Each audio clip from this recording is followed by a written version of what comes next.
Satu orang yang paling kencang menolak kenaikan pajak ini seperti apa, Pak? Ya, habis kejadian dari kemarin tuh wajar, Mas. Karena kita lihat ya bersama-sama dengan juga sebagai wartawan yang ada di lokasi. Saya nggak ada di lokasi waktu itu.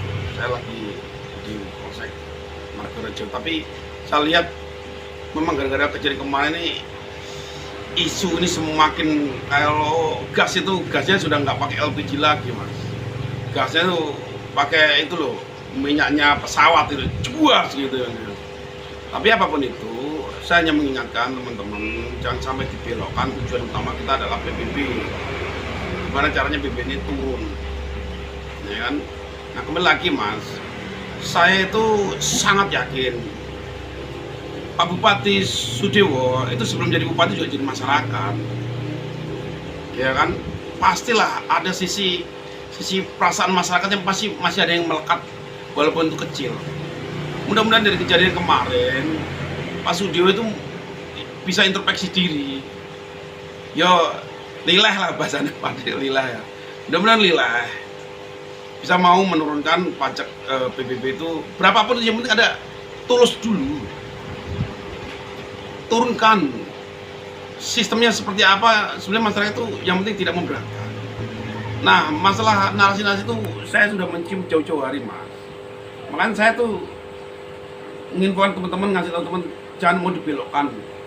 Tujuan baik kita, tujuan utama kita, tujuan suci kita untuk membantu masyarakat pada umumnya itu jangan sampai dibelokkan. Siapapun bupatinya, kalau sudah membebani masyarakat, ayo.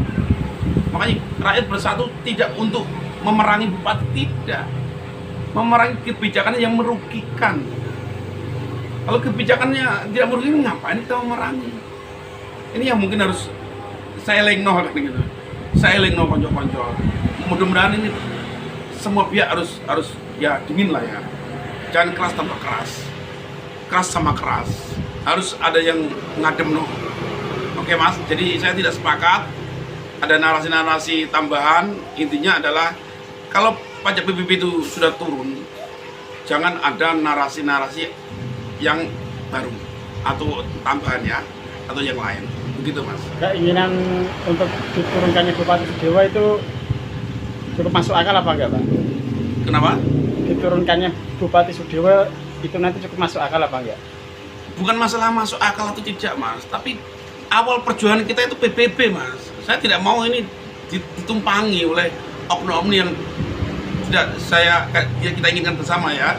Dia punya kepentingan politik numpangi kita. Ini ya, mudah-mudahan lah. Dan saya yakin Pak Sudewo itu orang pintar. Nggak mungkin kalau nggak pintar kok jadi DPR RI 2 kali terus sekarang jadi bupati. Nggak mungkin. Dia juga pasti punya tim solid yang mengevaluasi. Kenapa rakyat saya kok sampai berani kayak gini kan? Pasti beliau mengevaluasi. Bukan berarti saya ini takut ya, bukan. Saya nggak takut sama siapapun. Tapi ya kembali lagi, kalau tujuan utama kita melenceng, siapa yang jadi korban? Kepentingan rakyat diabaikan. Ini yang saya nggak mau. Kepentingan rakyat harus utama itu. Gitu, Mas ya. Ya, terima kasih.